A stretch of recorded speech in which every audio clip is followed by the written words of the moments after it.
જડ ચેતન. લેખક હરકિશન મહેતા. ચેપ્ટર 10. વરલી લેલો.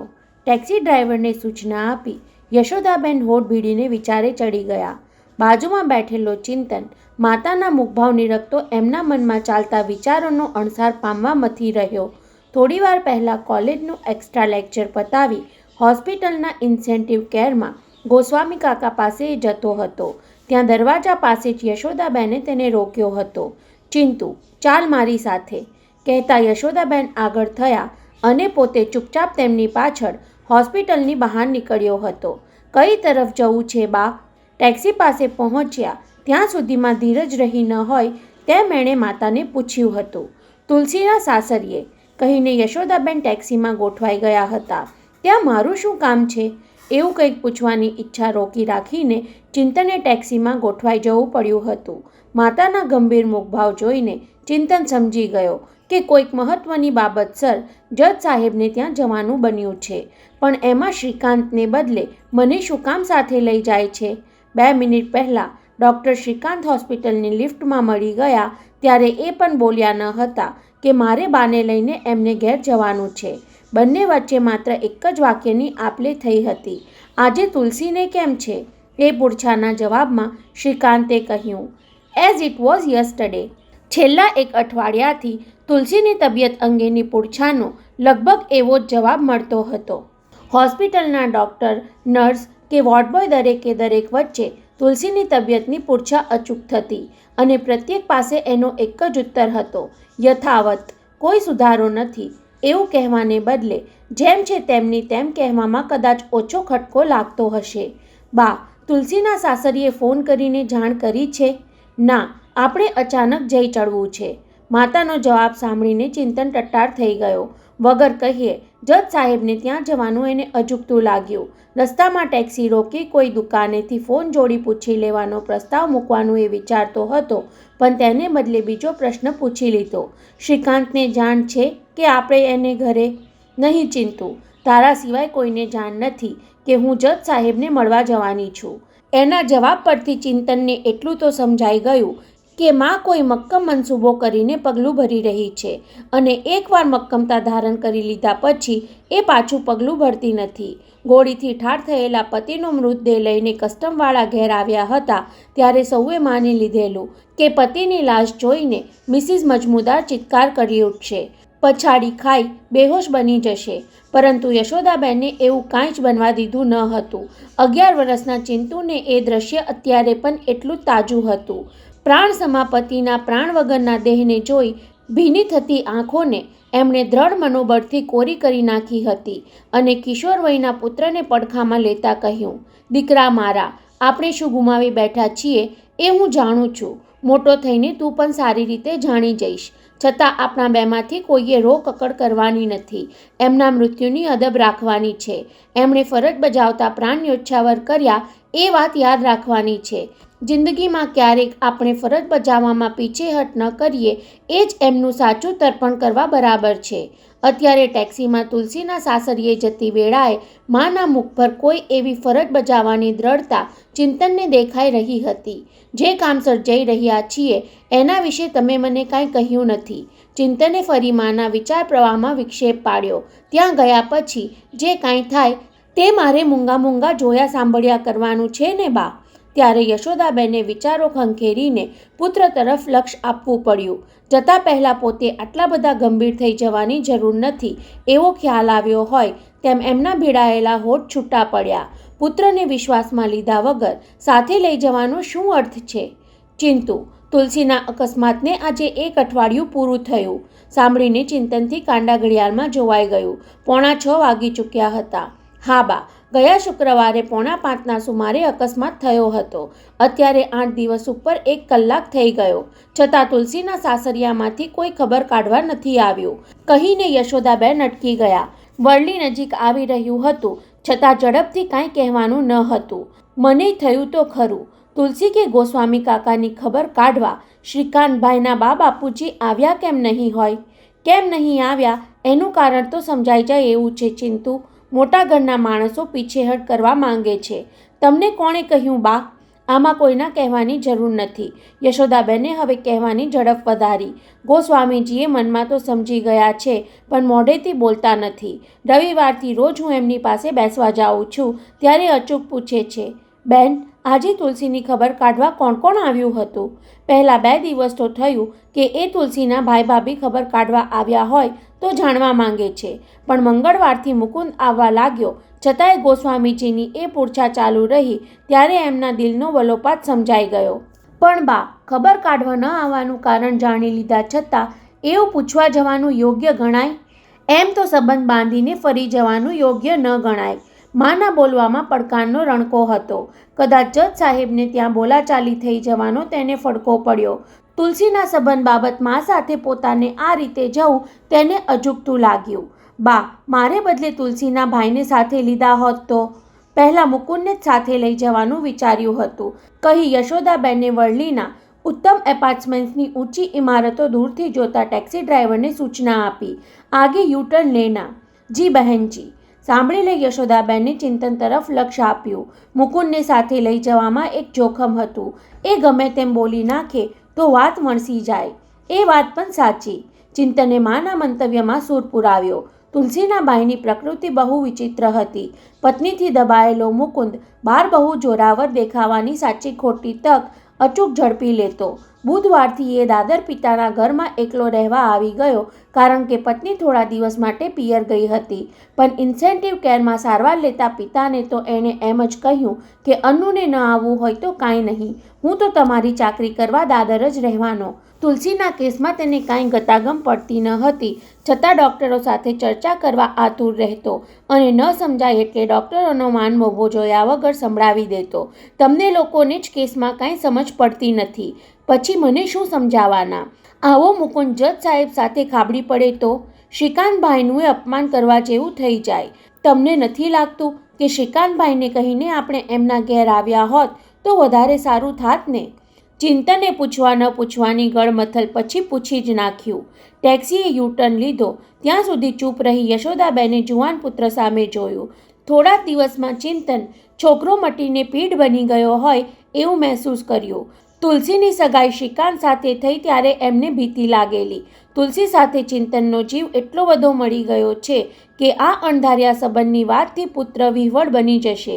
ક્યારેક બેજવાબદારી ભર્યું વર્તન કરી બેસશે, પણ તેને બદલે આ એક અઠવાડિયા દરમિયાન તો એ પરિપક્વ પુરુષની જેમ વર્તવા લાગ્યો હતો. ચિંતુ, તું કહે છે તેમ શ્રીકાંતને જાણ કરીને જ એને ઘેર જવાનું પહેલાં વિચારેલું. એના ઘરવાળા સાથે વાતચીત કરતાં પહેલાં શ્રીકાંતનું મન જાણી લીધું હોય તો સારું, એ વિચાર આવેલો. પણ શું બા? યશોદાબેન બોલતા અટકી ગયા એટલે ચિંતનની જિજ્ઞાસા તીવ્ર બની ગઈ. મને ન કહેવા જેવું કાંઈ? ના દીકરા, હવે તને ન કહેવા જેવું મેં કાંઈ રાખ્યું જ નથી. યશોદાબેનના બોલવામાં વિશ્વાસનો રણકો હતો. 2 દિવસ અગાઉ શ્રીકાંત મારી પાસે બોલી ગયેલો, યશોદા માસી, કદાચ એવો સમય આવે કે લગ્ન કરીને હું તુલસી સાથે તમારે ઘેર રહેવા આવી જાઉં તો ચિંતનની જેમ મને દીકરો માનીને રાખશો ને? સાંભળીને ચિંતન ચોંક્યો. એણે ગંભીરપણે આમ કહેલું બા? કહેવાનો પ્રયત્ન તો મજાક સ્વરૂપે જ કરેલો, પણ બોલતા બોલતા એના કંઠની રૂંધામણ મારાથી અજાણ રહી ન હતી. શ્રીકાંતના એ ઉદ્ગારનો માએ શું જવાબ આપ્યો એ પૂછવાનો કોઈ અર્થ ન હતો અને અવકાશ પણ ન હતો. અર્થ એટલા માટે ન હતો કે માનો જવાબ ચિંતન ધારી લઈ શકતો હતો. એમણે શ્રીકાંતને એમ જ કહ્યું હશે, મારા ચિંતનના જન્મના 5 વર્ષ પહેલાં મારે કુખે પ્રથમ પુત્ર અવતર્યો હતો. 6 મહિનામાં જ અમે એને ગુમાવી બેઠેલા. હવે તું મારો દીકરો થઈને ઘેર રહેવા આવીશ તો માની લઈશ. અને અવકાશ એટલા માટે ન હતો કે ટેક્સી જસ્ટિસ PM દીક્ષિતના મકાન પાસે આવીને ઊભી રહી ચૂકી હતી. કેમ છો ધ્રુમનબેન? જસ્ટિસ દીક્ષિતના ફ્લેટનો દરવાજો ખોલનાર તુલસીના ભાવિ સાસુને ઓળખી જતા યશોદાબેને પૂછ્યું. ત્યારે જજ સાહેબના પત્ની વિમાસનમાં પડી ગયા. મેં તમને ઓળખ્યા નહીં બેન. પરંતુ યશોદાબેને ઉંમરે ઊભા ઓળખાણ આપવાનું ટાળ્યું. અંદર આવીને ઓળખાણ આપું તો ચાલશે? અરે આવો ને. ધ્રુમનબેને વગર ઓળખાણે આવકાર આપવો પડ્યો. તમે મને ઓળખો છો એ પૂરતું છે, કહી એમને દિવાનખંડમાં દોરી લાવ્યા. બેસો. યશોદાબેન તો તુરત સોફા પર ગોઠવાઈ ગયા, પણ ચિંતને ડ્રોઈંગ રૂમની સજાવટ જોઈ લેવા માટે ચારે તરફ નજર ફેરવી લઈને બેઠક લીધી. જજ સાહેબ ઘરમાં નથી? ખાતરી કરી લઈને જ ઓળખાણ આપવાની ઠાવકાઈથી પૂછ્યું. છે ને? શ્રીકાંતની માતાએ અંદરના રૂમ તરફ નજર નાખી લઈને કહ્યું. હમણાં જ કોર્ટથી આવ્યા. તમે બંને એમને મળવા આવ્યા છો? પૂછીને એ થોડું અટક્યા. ઓળખાણ આપવાના સામા પક્ષના વિલંબથી એમની જિજ્ઞાસા તીવ્ર બનવા લાગી હતી. તમે તો મને ઓળખી લીધી, પણ અગાઉ આપણે મળ્યા હોય એવું યાદ નથી. આ મારું પુત્ર ચિંતન છે. યશોદાબેને ઊંધી શરૂઆત કરી. મેડિકલ કોલેજમાં ભણે છે. યશોદાબેને પુત્રનું નામ ઉચ્ચાર્યું ત્યારે ધ્રુમનબેનને સાવ અજાણ્યું લાગ્યું નહીં. ક્યાંક સાંભળ્યું હોય એવો આભાસ થયો, પણ યાદ આવ્યું નહીં. મેડિકલ કોલેજમાં ભણે છે એ જાણીને પહેલાં માન્યું કે પુત્રના અભ્યાસ બાબત કોઈ મદદ લેવા આવ્યા હશે, પરંતુ મા દીકરાના સુઘડ દેખાવ પરથી એવું અનુમાન અજુગતું લાગ્યું. ચિંતનને ધારીને જોઈ રહેલા ધ્રુમનબેનના મનમાં એક વિચાર સ્ફુરી આવ્યો. આવો સોહામણો છોકરો મારી શ્રુતિ માટે મળી જાય તો? લ્યો, એ આવી ગયા. અંદરના ખંડમાંથી પતિને આવતા જોઈ ધ્રુમનબેને ચિંતનનો વિચાર પડતો મૂકવો પડ્યો. કોણ આવ્યું છે? બબડતા જજ સાહેબે દિવાનખંડમાં પ્રવેશ કર્યો એટલે યશોદાબેનની જેમ ચિંતને પણ ઊભા થઈ હાથ જોડ્યા. બેસો બેસો કહી પોતે ભરાવદાર શરીર સાથે પોતાની ઝૂલતી ચેરમાં ગોઠવાયા એટલે ચિંતન એમને નિરખવા લાગ્યો. મોટું કપાળ, પહોળા જડબા, લાંબુ નાક અને માથે કાળા ધોળા પાંખા વાળ. બંને ખભા પર બારીક કારીગરીવાળો રેશમી ઝભ્ભો અને ટૂંકા પાયસાનો સફેદ પાયજામો. તમારી ઓળખાણ નહીં પડી. પત્નીની જેમ જજ સાહેબ પણ ગડમથલમાં પડ્યા. એમણે ધારી લીધેલું કે આવનાર સ્ત્રી એમની પત્નીની પરિચિત હશે અને કોઈ કેસ બાબત લાગવગ લગાડવા માંગતી હશે. મેં હજુ ઓળખાણ આપી જ નથી જજ સાહેબ. યશોદાબેને નજીક આવી રહેલી કપરી ઘડી માટે માનસિક તૈયારી કરી લઈને કહ્યું. હું મિસિસ મન્મથરાય મજમુદાર. અને આ હજુ તો ચિંતનની ઓળખાણ આપે એ પહેલાં જ મન્મથરાય મજમુદારના નામનો પ્રતિભાવ જજ સાહેબના ચહેરા પર છવાઈ ગયો હતો. ચિંતને બેવડી નવાઈ અનુભવી. માએ મિસિસ મજમુદાર કહેવાને બદલે મન્મથરાય મજમુદારનું આખું નામ ઉચ્ચાર્યું હશે અને એ સાંભળીને જજ સાહેબના ચહેરા પર ઝડપથી ભાવપલટો કેમ આવી ગયો? મિસિસ મન્મથરાય મજમુદાર.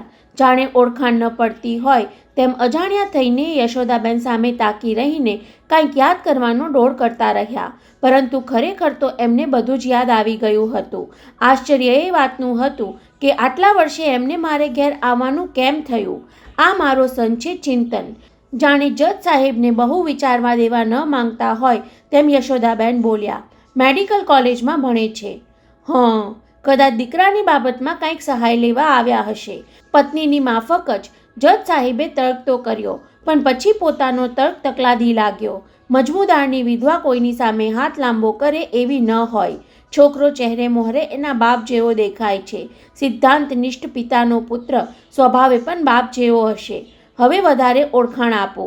યશોદાબેન જજ સાહેબના મગજમાંથી પહેલી ઓળખાણની અસર ભૂસી નાખવા માંગતા હોય તેમ બોલી ગયા. મારું નામ યશોદા અને મધુકર ગોસ્વામીના પાડોશી.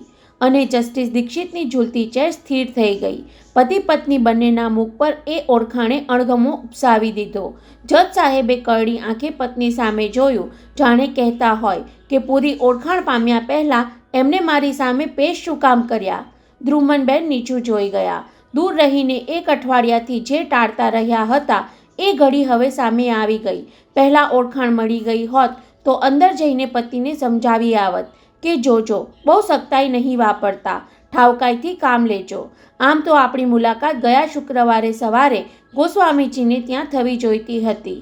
બહુ સાચવીને યશોદાબેન બોલી ગયા. તુલસી સાથે ડૉક્ટર શ્રીકાંતના વેવિશાળની વિધિમાં તમારા તરફથી શ્રીવાસ્તવ આવ્યા એટલે તમને બંનેને મળવાનું ન થયું. બાઈ ભારે ચાલાક છે. કોઈ બાહોશ વકીલની જેમ અદાલતમાં કેસ રજૂ કર્યો. એ વિધિ વેવિશાળની તો નહીં, શ્રીફળ ચાંદલાની ગણાય. સરકારી વકીલ સામે પોતે જજ બની ગયા હોય તેમ દીક્ષિત સાહેબે સંભળાવ્યું. વેવિશાળની વિધિ તો અમે ધામધૂમથી કરવા માંગતા હતા. હા, પણ હવે બધું વિલંબમાં પડી ગયું. અને યશોદાબેનના આ વાક્યે જજ સાહેબની સ્વસ્થતા છીનવી લીધી. આગળના 4 નકલી દાંત વચ્ચે જીભ દબાવતા એમણે આંખો પહોળી કરી. વિલંબમાં પડી ગયું એમ ન કહો મિસિસ મજમુદાર, વાત પૂરી થઈ ગઈ એમ બોલો. એટલે ધાર્યું હતું એ જ સાંભળવા મળ્યું, છતાં યશોદાબેન હેપતાઈ ગયા. જજ સાહેબ હજુ તો સંબંધની શરૂઆત. સંબંધની શરૂઆત પહેલાં જ અંત આવી ગયો. જજ સાહેબ દ્રઢતાપૂર્વક બોલી ગયા. અમે સંબંધને બંધ વાળી દીધો અને શ્રીવાસ્તવજીને હું જાણ પણ કરી ચૂક્યો છું. શ્રીવાસ્તવજીને? યશોદાબેન ચોંકી ગયા. ક્યારે? પહેલે દિવસે મને મળવા આવ્યા ત્યારે.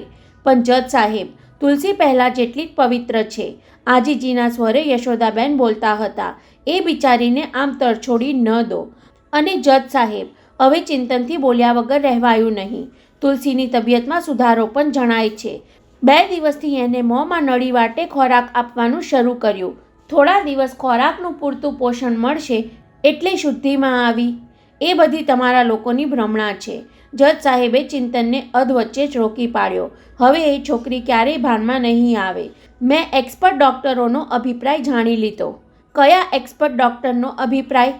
ચિંતનથી પૂછાઈ જવાયું. પછી ભાન થયું કે પોતાની પૂરછા ઉપર ઉલટ તપાસ જેવી હતી એટલે સત્વરે સુધારી લીધું. જજ સાહેબ, હોસ્પિટલની વિઝિટે આવેલા તમામ ડૉક્ટરોમાંથી હજુ કોઈ ફાઇનલ અભિપ્રાય આપી શક્યા નથી. એ ડૉક્ટરની પોલિસી હોય છે, વેઇટ એન્ડ વોચ. દર્દીના સંબંધીઓ આઘાત ઝીલવી શકે એ હેતુથી ધીમે ધીમે કહેતા હોય છે. બાકી મારી દ્રષ્ટિએ તુલસીનો કેસ ખોટો છે. કેસ ખોટો છે? યશોદાબેન આંખો મીચીને કડવો ઘૂંટડો ગળે ઉતારી ગયા.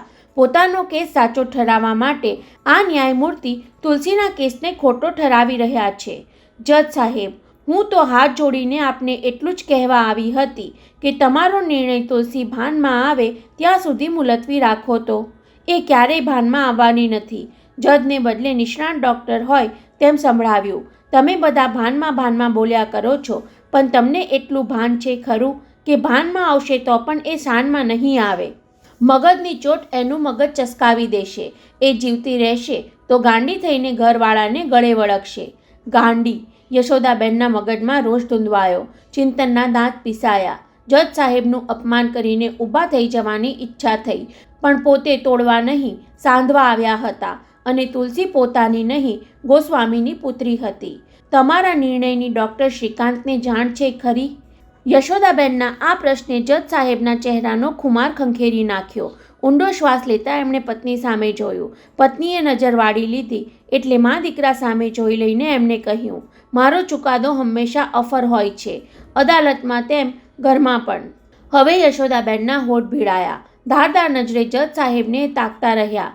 ચુકાદાની વાત ઉચ્ચારીને એમણે યશોદાબેનનો એક જખમ ખોતર્યો હતો. પીડા પચાવી લેવા માટે યશોદાબેને હોઠ પીડી લીધા, છતાં મનમાં તો પડઘો પડ્યો. તમારો ચુકાદો કેટલો અફર હોય છે એ હું જાણું છું. દેશને ખાતર ફરજ બજાવતા ગોળીથી ઠાર થયેલા મારા પતિના શકમંદ હત્યારાને તમે નિર્દોષ ઠરાવતો ચુકાદો આપ્યો હતો એટલા માટે કે હત્યારાને ગોળી છોડતો કોઈએ નજરે નિહાળ્યો ન હતો અને પોલીસે રજૂ કરેલા બીજા પુરાવા તમને પાંગળા લાગ્યા હતા. પુરાવા પાંગળા એટલા માટે બની ગયા કે શકમંદ હત્યારાના દાણચોર બોસે એમને ખરીદી લીધા હતા. ટોચના કસ્ટમ ઓફિસર મારી સમક્ષ અફસોસ કરી ગયા હતા કે આ દેશમાં શહીદ થનારા કરતાં ખરીદાઈ જવાનું રાજ ચાલે છે. બા, હવે ઉઠીશું? યશોદાબેનના ચહેરાની તાણ જોઈને ચિંતનને થયું કે વધારે વાર બેસવાથી બોલાચાલી વધી જશે. પુત્રનો ઉઠવાનો પ્રસ્તાવ સાંભળવા છતાં ન સાંભળ્યો હોય તેમ યશોદાબેન શૂન્ય મયસ્ક બેસી રહ્યા ત્યારે જજ સાહેબના પત્ની ઉઠ્યા. હું તમારે માટે પાણી લઈ આવું. આવ્યા છો તો ચા પીધા વિના ન જવાય. ચિંતન ઊંચો નીચો થતો હતો. હજુ માં બેસી રહી છે. આ નામાંકિત જજ અપમાન કરીને કાઢી મૂકે એ ઘડી શું કામ આવવા દેવી? ટ્રેમાં પાણીના 3 ગ્લાસ લઈને આવીને પત્નીએ ટીપોઈ પર મૂક્યા. જજ સાહેબ ગ્લાસ ઉચકીને ગટગટાવી ગયા, પણ ચિંતન કે યશોદાબેને ગ્લાસ લેવા હાથ ન લંબાવ્યા. હવે મારા ઘરનું પાણી પણ નહીં પીઓ? જજ સાહેબના એ ધારદાર વેણે યશોદાબેનને ખળભળાવી મૂક્યા. તમારા ઘરનું પાણી પીવાનું તો શું, પગથિયું ચડવાનુંય હું પસંદ ના કરત, પણ બિચારી તુલસીને ખાતર દિલનો જખમ દબાવીને આવી હતી. આવું કાંઈક કહી દેવા માટે જીભ સળવળી હતી ત્યાં ડોરબેલ વાગી અને ચારે ચમકીને એકબીજા સામે જોવા લાગ્યા.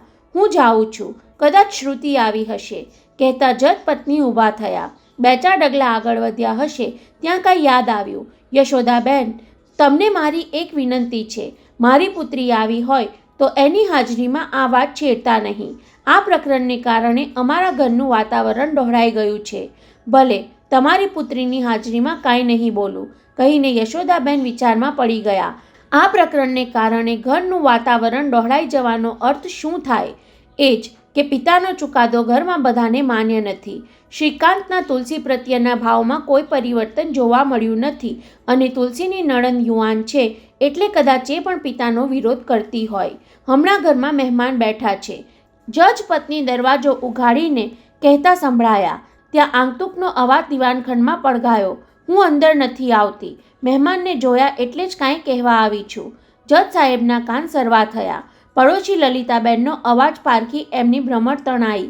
એ બાઈ આખી બિલ્ડિંગમાં વાત વહેતી કરી દેશે એવી દહેશતથી એ ઊભા થઈ દરવાજા તરફ ધસી ગયા. પણ પેસેજ વટાવીને આગળ વધ્યા ત્યારે પહેલાં તો દરવાજો બંધ થઈ જવાનો અવાજ સંભળાયો એટલે પાછા વળી જવા પગ ઉપાડ્યા. ત્યાં જજ સાહેબ જરા 1 મિનિટ. ધ્રુમનબેને પતિને પાછા બોલાવી લીધા ત્યારે યશોદાબેને ચોકીને કાન સરવા કર્યા. પણ બાજુવાળા લલિતાબેન આવ્યા હતા એટલું જ તેમના કાને પડ્યું. બાકીની પતિ પત્ની વચ્ચેની વાતચીત ગુપસુપ અવાજમાં જ આટોપાઈ ગયા પછી જજ સાહેબ પહેલાં પાછા ફર્યા અને ધ્રુમનબેન ટ્રેમાં ચાના કપ સાથે અંદર આવ્યા. બેન જતાં પહેલાં તમે બંને ચા પીતા જાઓ કહીને જજ સાહેબના પત્નીએ ચાનો કપ યશોદાબેન સામે ધર્યો. ઇનકાર કરવાથી વધારે અનર્થ સર્જાશે અને ચા પીવાને બહાને રોકાવાથી થોડી વધુ વાતચીત થઈ શકશે એવી ગણતરીથી એમને કપ લઈ લીધો. બેન તમે હમણાં બોલી ગયા કે તમારા ઘરનું વાતાવરણ ડહોળાઈ.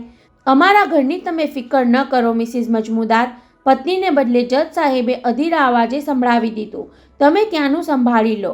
ત્યાંનું સંભાળી લેવામાં તમારી સહાય લેવા તો આવી છું જજ સાહેબ. મોકો મળી ગયો હોય તેમ ચાનો કપ હોઠેથી આગો કરી યશોદાબેન બોલી ઉઠ્યા. એકવાર તમે હોસ્પિટલમાં ખબર પૂછવા આવી જાઓ તો જે શુદ્ધિમાં ન હોય તેની ખબર પૂછવા આવવાનો શું અર્થ છે? બાકી અહીં બેઠા મને બધા ખબર મળતા રહે છે. હું તુલસીની ખબર પૂછવાનું નથી કહેતી. એના પિતા ગોસ્વામીને મોં દેખાડી જાઓ તો એ જલ્દી સાજા થઈને ઇન્સેન્ટિવ કેરમાંથી બહાર આવી જશે. તમે તો થીગડા મારવાની વાત કરો છો બેન.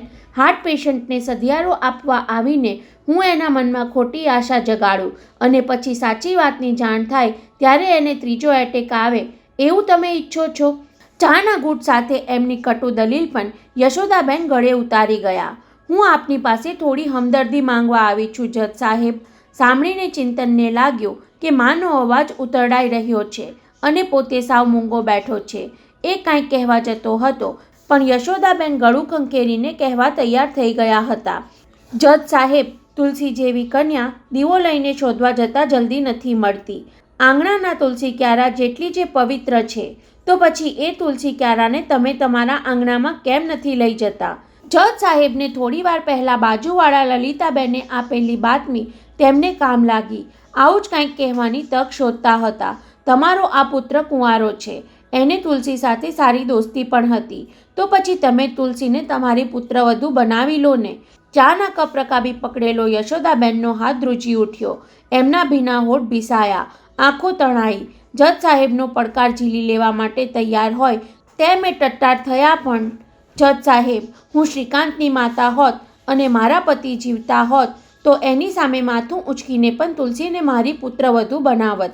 તમે શ્રીકાંતની માં નથી મિસિસ મજમુદાર પણ આ ચિંતનની માં તો છો ને. શ્રીકાંતની માની જેમ તમને તો રોકનાર પતિ પણ નથી. પછી શેની વાટ જુઓ છો? વાટ? યશોદાબેનના મગજમાં વિદ્રોહ સળવળી રહ્યો હતો. મહામહેનતે એ સંયમની લગામ જાળવી શક્યા હતા.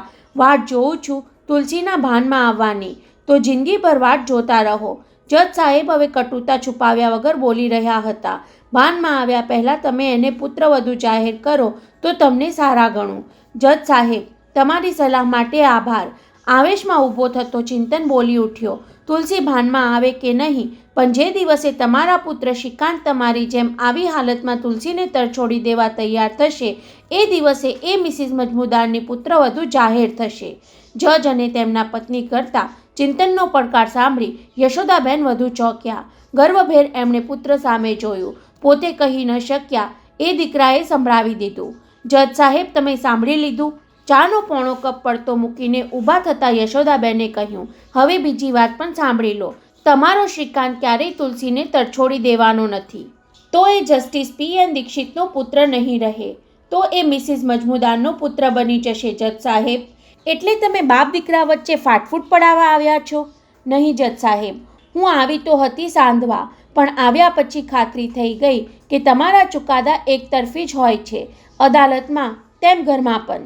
જજ સાહેબ ઝાટકા સાથે ઝૂલતી ખુરશીમાંથી ઊભા થવા ગયા, પણ ભારેખમ શરીરે સાથ ન આપ્યો એટલે પાછા ખુરશીમાં ફસડાઈ ગયા અને યશોદાબેન એમને બોલવાની તક આપ્યા વગર ચિંતનનો હાથ પકડી બહાર નીકળી ગયા.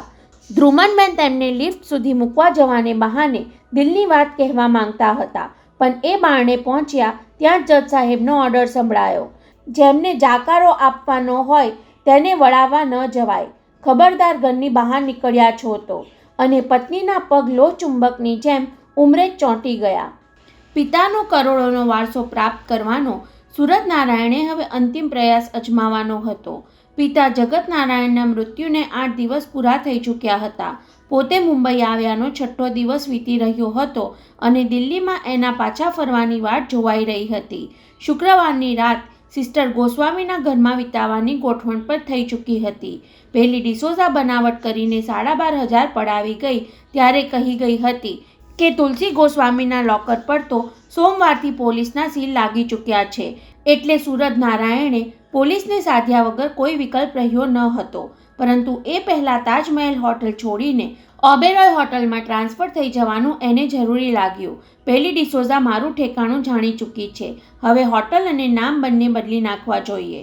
મુંબઈના પોલીસ કમિશનરનો સંપર્ક સાધવા માટે ઓબેરોય હોટલને બદલે પબ્લિક ફોનનો જ ઉપયોગ કર્યો હતો. કમિશનર કોટવાલ સાહેબ, હું દિલ્હીથી વાત કરું છું. સ્વર્ગીય ડિફેન્સ મિનિસ્ટર જગત નારાયણનો સન સૂરજ નારાયણ. નામ સાંભળીને કોટવાલ સાહેબે માનભેર કહ્યું હતું. ફરમાવો મિસ્ટર નારાયણ, મને કેમ યાદ કર્યો? વાત એમ છે કે કહી એણે ડિફેન્સ મિનિસ્ટર અને હોસ્પિટલની નર્સ વચ્ચેના એકાંતનો પ્રસંગ કમિશનરને યાદ કરાવ્યો. પછી હળવેકથી કહ્યું, સાહેબ, મારું માનવું છે કે એ એકાંતમાં મારા પિતાજીએ નર્સ સમક્ષ પોતાની અંતિમ ઈચ્છા વ્યક્ત કરી હોવી જોઈએ. તમે તો જાણો છો સાહેબ, અમારા હિન્દુઓમાં મૃત્યુ પછી પોતાની પાછળ શું દાન પુણ્ય કરવું એ ઈચ્છા મરતા પહેલાં માણસ વ્યક્ત કરતો હોય છે. બરાબર.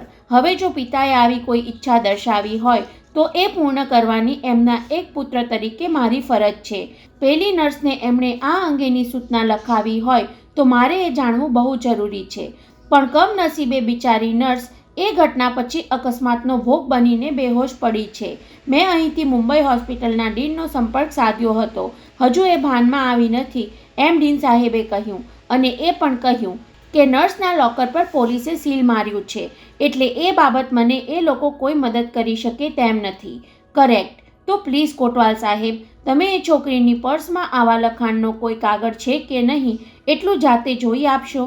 લોકરનું સીલ તો ગઈકાલે જ અમે ખોલી નાખ્યું. ખોલી નાખ્યું? સુરતનારાયણ ફોન પર પોતાનો આંચકો છુપાવી શક્યો નહીં. તો સાહેબ એમાંથી? નહીં મિસ્ટર નારાયણ, લોકરમાંથી નર્સની એક પર્સ સિવાય કાંઈ જ મળ્યું નથી. પણ એ પર્સમાં, સોરી મિસ્ટર નારાયણ, એની પર્સમાં તમે કહો છો એવા લખાણનો કોઈ કાગળ નીકળ્યો નથી. કોઈ જ કાગળ નહીં? નહીં.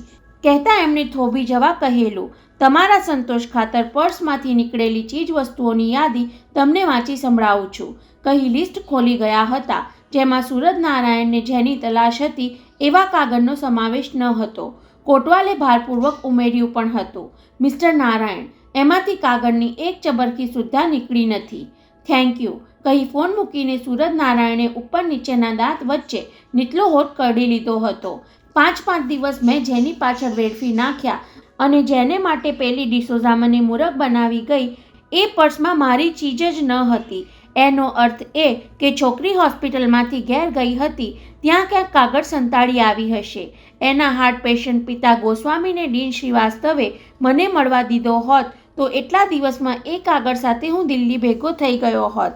હોસ્પિટલના ડીન, ડૉક્ટર હાઉસ કે પેલી નર્સ ડિસોઝાની નજરે ચડી ન જવાય એવી સાવચેતીથી શુક્રવારે સાંજે મધુકર ગોસ્વામીને મળવા માટે હોસ્પિટલના પગથિયા ચડતો હતો. એ જ વખતે યશોદાબેન ચિંતનને લઈ જજ સાહેબને મળવા જવા માટે પગથિયા ઉતરી રહ્યા હતા. ચિંતને અગાઉ એકાદ વાર એને જોયો હોત તો ખાદીના લહેંગા જબ્બા અને ગોગલ્સ ચડાવીને આવનાર સૂરજ નારાયણને એ જરૂર ઓળખી લેત. એક હાથમાં ભગવદ્ ગીતાનું પુસ્તક અને બીજા હાથમાં નવી ખરીદેલી બ્રીફકેસ સાથે એ સડસડાટ પગથિયાં ચડતો અંદર પ્રવેશી ગયો હતો. રવિવારે પહેલીવાર હોસ્પિટલમાં આવ્યો ત્યારે એને ઇન્ટેન્સિવ કેર યુનિટનો વિભાગ દૂરથી જોઈ રાખ્યો હતો. મારે મધુકર ગોસ્વામીજીને મળવું છે. આઈસીસી યુનિટના પ્રવેશદ્વાર પર ઊભેલા પહેરેગીરને ભગવદ્ ગીતાનું પુસ્તક દેખાય એ રીતે તેણે કહ્યું હતું. એમને હાથોહાથ આ ગીતાજી આપવાના છે. પહેરેગીર હા ના કાંઈ કહે એ પહેલાં તો નજીકના બાકડા પર બેઠેલો ગોસ્વામીજીનો પુત્ર વચ્ચે ટપકી પડ્યો હતો. એ મારા પિતાજી થાય. આપને એમનું શું કામ છે? આપ કોણ છો? વગેરે પૂછપરછ કરવા માંડ્યો. સૂરજનારાયણે આવા વિઘ્નનું અનુમાન કર્યું ન હતું, પણ અણધાર્યા વિઘ્નો પાર પાડવાની એને ફાવટ આવી ગઈ હતી. ઓહ, તમે એમના પુત્ર છો? આશ્ચર્ય વ્યક્ત કરી એ મુકુંદને એક તરફ લઈ ગયો હતો. જુઓ ભાઈ, હું દિલ્હીથી આવું છું. તમારા પિતાજી સાથે મારે માત્ર 5 મિનિટ વાત કરવાની છે. તેમાં તમારા લાભની વાત છે.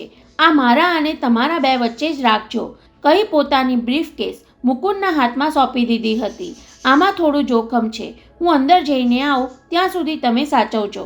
લાભની વાત સાથે જોખમનું પાકીટ સોંપાયું એટલે મુકુંદે તુરત નમતું જોખી દીધું હતું. જરૂર જઈ આવો. પિતાજી તમને મળીને રાજી થશે. પાછા ફરતા એને 2 ને બદલે 5 મિનિટ લાગી હતી. સિસ્ટર ગોસ્વામી ઘેર આવી હતી અને મહાનુભાવ પેશન્ટ માટે મંદિરે પૂજા કરવા જવાનું છે એમ કહી તેની પર્સ લઈને ઘેરથી નીકળી ગઈ હતી એટલું જાણવા મળ્યું. પિતાને એણે કોઈ ચીજ સાચવવા આપી ન હતી, પણ પુત્રી અંદરના રૂમમાં કાંઈક ઉઘાડબન કરતી હતી એટલી બાતમી એને ગોસ્વામીજી પાસેથી મળી આવેલી એટલે એના પગમાં જોર આવી ગયું હતું. ચાલો આપણે બહાર જઈને નિરાતે વાતો કરીએ. ઇન્ટેન્સિવ કેરના દરવાજે ઊભેલા મુકુંદનું બાવડું પ્રેમથી પકડી તેને સાધી લેવાનો કિમિયો અજમાવ્યો હતો. તમે મારા પછી 2 મિનિટે બહાર નીકળી હોસ્પિટલ સામેની રેસ્ટોરાંમાં મળો. તમારા લાભની જ વાત છે. અને પાસા પોબાર પડ્યા હોય તેમ મુકુંદ કહ્યાગ્રો બનીને તેની હામાં હા ભાણતો રહ્યો હતો. બસ, મારે તમારે ઘેર 4-6 કલાક રહેવાનું છે. તમે એકલા છો એટલે બીજા કોઈને એની જાણ નહીં થાય. તમારી બહેને મારા પિતાજીની અંતિમ ઈચ્છાનો પત્ર સાચવીને રાખ્યો હશે એટલે શોધતા વાર નહીં લાગે. તો પિતાજી પાછળ $1,00,000-1,25,000 દાન પૂર્ણ કરવું છે. તમારા પિતાની માંદગીના ખર્ચ માટે 5-7 હજાર આપું તો તમને ખરાબ તો નહીં લાગે ને? પિતાજી કોઈનો પૈસો સ્વીકારતા નથી, પણ તમે મને આપી રાખજો. મુકુંદની હથેળીમાં ખંજવાળ લાગી હતી. આખરે તો બહેન તથા પિતાજીના હોસ્પિટલના બિલ મારે જ ચૂકવવા પડશે ને? લ્યો, અત્યારે આ 2,000 રાખો. 100-100ની 20 નોટો તેના હાથમાં પકડાવી દઈને પાકું કરી લીધું. તમે આપેલ એડ્રેસ પર હું રાત્રે 11 વાગે આવી પહોંચું છું, કહી છૂટતા પહેલાં ઉમેર્યું હતું. તમને વાંધો ન હોય તો સાથે સ્કોચ વિસ્કીની બોટલ લેતો આવો, જરા ગમત પડશે, કહીને તેણે આંખ મિચકારી ત્યારે મુકુંદે હોઠ પર જીભ ફેરવવા માંડી હતી અને પિતાનો કરોડોનો વારસો હાથ કરવા માટેના અંતિમ મરણ્યા પ્રયાસ રૂપે શુક્રવારની રાતના 11 વાગે મધુકર ગોસ્વામીના દ્વાર પર સૂરજનારાયણે 3 ટકોરા માર્યા. ત્રીજો ટકોરો મારીને હજુ તો હાથ પાછો ખેંચે ત્યાં જ બારણું ઉઘડ્યું અને ઘર માલિક પોતે ચોરને ઘરમાં ઘુસાડતો હોય તેમ મુકુંદે આંગતુકને અંદર લઈ લીધો. તમે કહેલું એટલે વાટ જોતો દરવાજે જ બેઠો હતો. ધીમા અવાજે બોલતા મુકુંદના મોંમાંથી દારૂની દુર્ગંધ વછૂટી એટલે મોં બગાડવાને બદલે ખંદુ હસી લઈ સૂરજનારાયણે સંભળાવ્યું, તમે તો ચાલુ કરી દીધું. હોસ્પિટલથી નીકળીને બારમાં જતો આવ્યો, કહી મુકુંદે બચાવ કર્યો. દેશી દારૂનું આજ તો દુઃખ છે. પીઓ થોડો, છતાં વાસ વધુ આવે. તો હવે મારી સ્કોચ પી જુઓ. હાથમાં ઉચકેલી પ્લાસ્ટિકની થેલી દેખાડતા કહ્યું, ગમે તેટલી પીવો છતાં વાસ બિલકુલ ન આવે. ચાલો અંદર જ બેસીએ, કહી મુકુંદ તેને અંદર દોરી ગયો એટલે સૂરજનારાયણે આજુબાજુ નજર ઘુમાવતા શિફતતાથી કહ્યું, તમારી સિસ્ટરના રૂમમાં જ બેસીએ. પિતા પિતા કામ ચાલુ કરી દઈએ.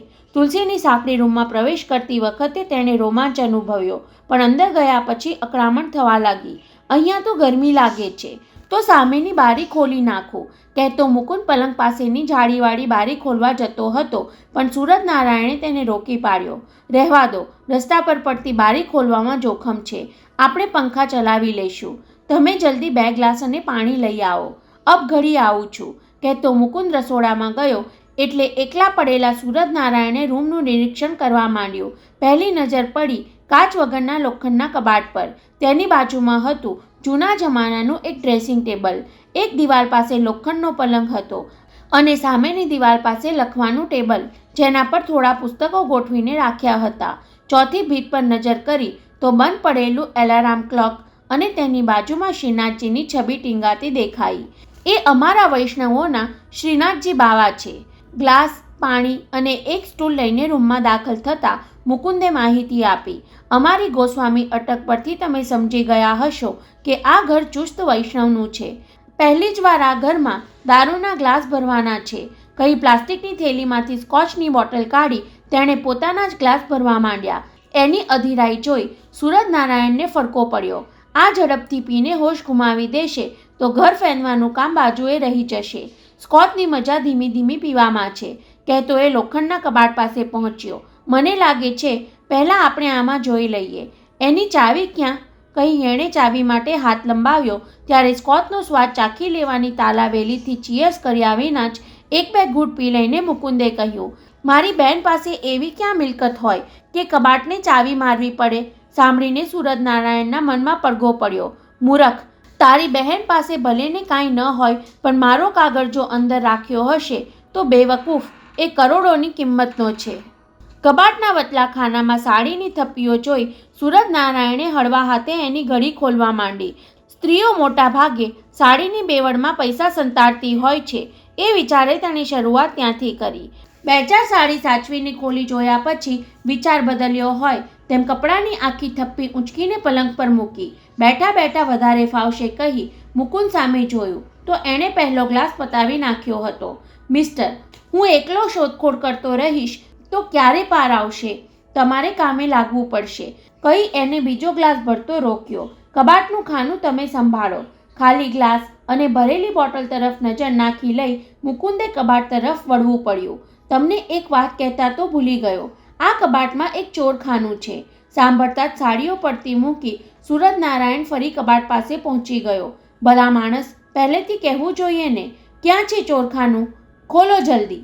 મુકુંદે 2 ફૂટ પહોળા ચોરખાનાનું હેન્ડલ ઘુમાવતા જ એ ખુલી ગયું. ત્યારે અંદર વ્યવસ્થિતપણે ગોઠવાયેલા કાગળો દેખાયા.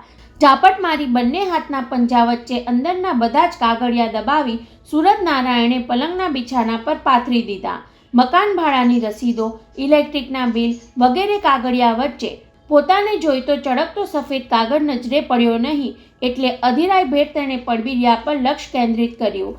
એમાંથી જીવન વીમાની પોલિસી નીકળી, બીજામાંથી બેંકની ચેકબુક પાસબુક નીકળી અને ત્રીજા લાંબા કવરમાંથી મધુકર ગોસ્વામીનું વસિયતનામું નીકળી પડ્યું. મુકુંદે બેંકની ચેકબુક પર ઝાપટ મારી.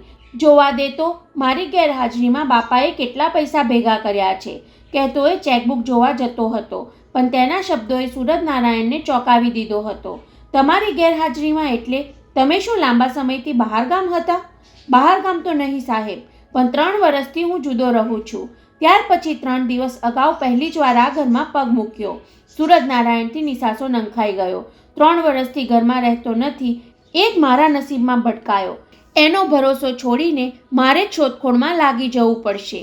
બેવડા જોરથી કામે લાગી જઈ કબાટની એક એક ચીજ ફેંદી નાખી છતાં કાગળ હાથ ન લાગ્યો. ત્યારે થાકી જઈને એણે વિસ્કીના ગ્લાસનો આશરો લેવો પડ્યો. પેલો મુકુંદ તો એનું ધ્યાન ચૂકવી બીજો ગ્લાસ ચડાવી જઈ ત્રીજો પકડીને બેઠો હતો. કબાટ પછી વારો આવ્યો ટેબલનો.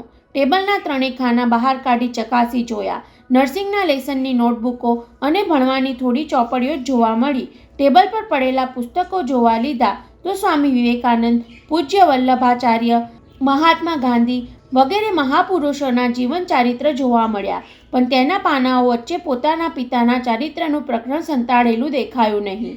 કપાળ પરથી પસીનાના રેલા લૂછતા સૂરજનારાયણની દ્રષ્ટિ શ્રીનાથજીની છબીવાળી દિવાલના ખૂણે પડેલા નિત્તરની પેટી પર ખેંચાઈ.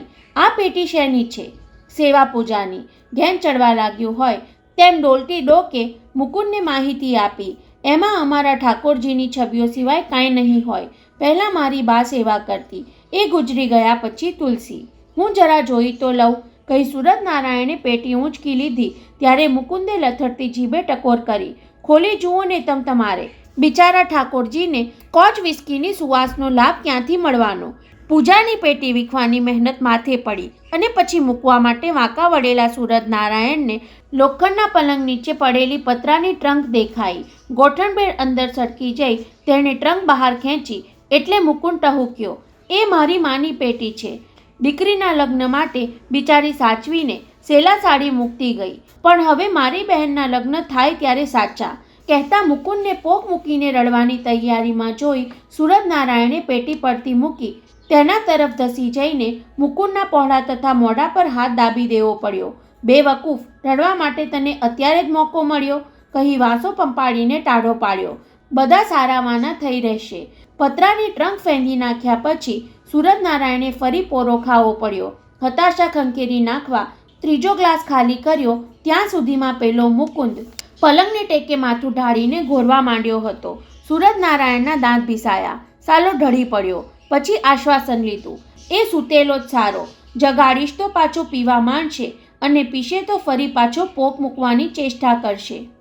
પરસેવાથી પલળી ગયેલો જબ્બો ઉતારીને ફરી તેણે જે હાથ આવ્યું એ ફેંદવા માંડ્યું.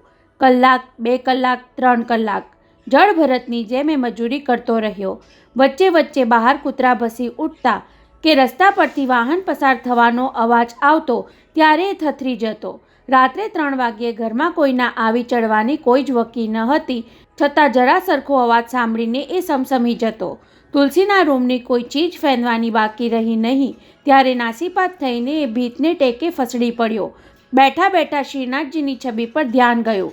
આપોઆપ તેનાથી હાથ જોડાઈ ગયા. હે તુલસીના ઠાકોરજી, મારા પર દયા કરો. અહીંથી હું ખાલી હાથે ન જાઉં એવું કરશો તો હું તમારો ભંડાર ભરી દઈશ. આંખ મીચીને આજીજી કરતાં તેને સાચે સાચ 2-4 ઝોકા આવી ગયા. પહેલાં પોતાની જાત પર ખીચ ચડી અને પછી ઘસઘસાટ ઊંઘતો બેઠેલો મુકુંદ આંખે ચડ્યો. પૈસા આપ્યા છતાં સાલો મારી પાસે મજૂરી કરાવે છે, બબડતો એ બેઠા બેઠા જ સરકીને તેની તરફ ગયો.